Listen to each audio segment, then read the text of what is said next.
Well, it's a new season at ISG Jubel, and we're looking for a big win. This year, though, the game has been changed. There's a new coach. The new recruit, Emma Ahmed.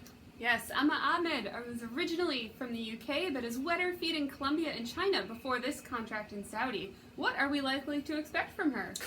Well, she's in a new town. Seems to have a lot of high hopes for this season. Let's see what she has to say. What sorts of changes might we expect this year? Well, I'm super excited to be here.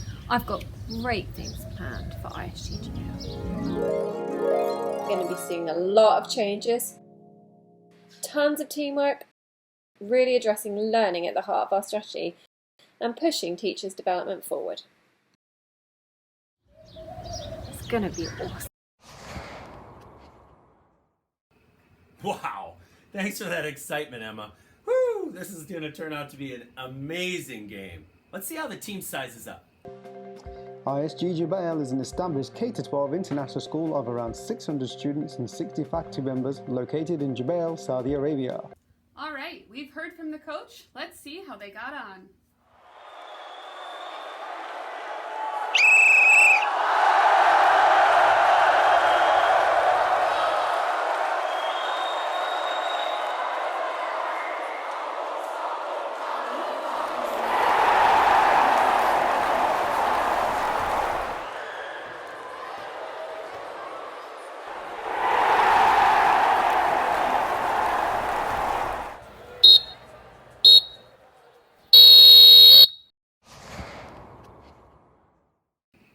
Wow, what a first half. Goodness gracious. Is that what you were expecting, Heather? Well, that took us all by surprise, I think. Oofta. Let's see some more of the highlights from the first half. Well, the first hurdles were the timetable and their quest for cover. Yeah, she wasn't expecting that one. Dividing your time, that's never easy. Okay, next key moment, the advice. So have you got any tips how I could be a really good coach? Look busy? Oh, that was a challenging one. Man, when you're new to a role, especially when it's new to the school, you really need to have a clear plan. That's not what we're seeing here. No, it is not. Okay, what's up next? The requests for consulting. Feel free to set up Chromebooks. Can't find the map schedule. Emma, where can I find the supplies for him? Can you fix this in printer? Oh, these are a challenge. If your colleagues do not understand the difference between consulting, collaborating, coaching, and evaluating, how can they ever get the most out of this coaching? The long-term sub-position. I need you to teach grade 5. Whew, what a challenge. Do you think she'll be able to get over this one? I'm not sure. I think there's going to need to be a formation shakeup to rectify this. Okay, Emma, it's time for a new strategy. We've got to revive coaching. We've got to do things differently. From that halftime talk, it seems like we're going to be seeing some different things now. Let's see how that second half plays out.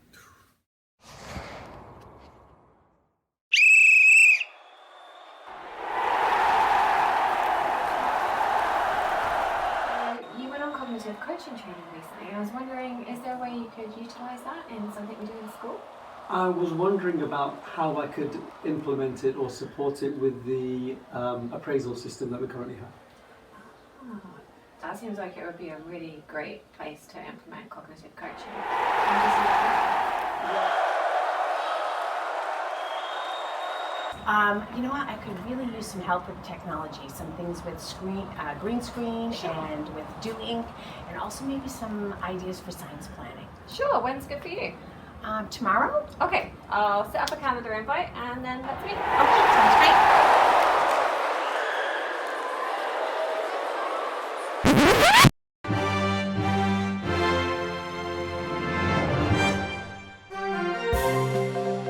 Breaking news, COVID-19, the deadly virus that is disrupting schools and lives around the world. Over to our live cam where we see a multitasking parent. Learning responsibilities in math, reading and writing, lots of possibilities that you can do, and of course class. At some point today, we have our interest groups, and those have been a wonderful new addition to our schedule during the day. We have enjoyed that so much, and we've learned so much from each other. So the question is, parents, do you have a special time? Wow, that was an eventful season.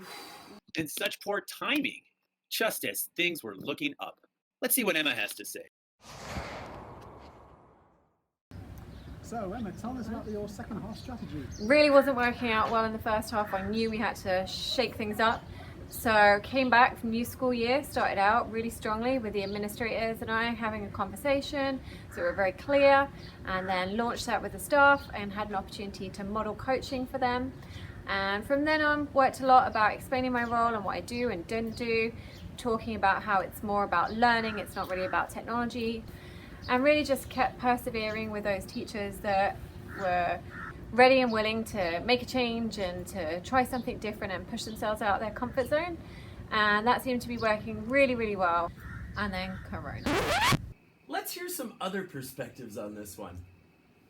Michael is on the field. To explain our coaching strategy this year at ISG Bale, I need to provide you with some context. A few years ago, as a group of schools, understanding of how to use a coach varied among administrators and faculty members, and this limited success. This year at ISG Bale, we approached things differently. We decided to build an understanding and demand for coaching from the bottom up, rather than from the top down. To do so, we provided experiences for faculty members and middle-level leaders to learn about coaching and practice both sides of a coaching relationship. This has resulted in both an increased understanding of coaching and an increased demand for coaching. The coaching process is personalized, so not only does it help me where I'm at get what I need as a teacher, but it helps my students where they're at get what they need as learners. So it's a win-win-win situation. And in a nutshell, basically, I just think of Emma as this great gal who's helping me put the pieces of my puzzle together. Miss Emma helped my teacher with the weekly reflection, and I like that because it helps us reflect on our week and see if we've done anything bad and we need to reflect on anything else, and it can make us focus on what we need to do better next week. Wow, that was an eventful season. What types of lessons can we learn from this? So my 5 takeaways for either reviving a coaching program or beginning a new one are: first and foremost, you need to have resilience. This is a really challenging position and there's likely to be lots of unexpected elements that you will need to deal with. So your plan is going to change, there'll be ups and downs, but it's a marathon, not a sprint, and you're going to need to be in it for the long haul. Coaching is a mindset shift and a culture shift, and that takes time. Number 2, you need a plan. You've got to be strategic, and that leads to number 3. A fundamental first step is getting your administrators on board.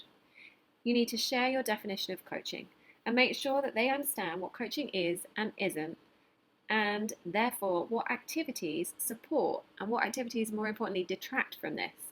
And then you can come to a consensus about your job description and their expectations of you, and therefore the staff expectations of you. Additionally, find ways that administrators can promote coaching as an opportunity. For example, linking to annual professional growth goals or being the follow-up for professional development. Number 4, inform your staff. Find ways and opportunities to explain the concept of coaching, especially if you can model it. It's really hard to get time to broadcast about coaching, but it's even harder to correct misconceptions. So fight for ways to share about your coaching program. Additionally, see if you can find ways to celebrate your successes publicly. Perhaps have a display board, add to a newsletter, or publicize on Twitter. Finally, step 5, find your people. Relationship building is key in coaching. Whilst you're not going to win them all, you can start with a willing and grow from there. Finally, have a PLN to lean on when things are challenging or they're going great and you really just want to celebrate. That was great advice for teams looking to improve their practice. Wow. Yes, indeed. Be sure to turn in again next year to see how the new season shapes up. Wow. I reckon.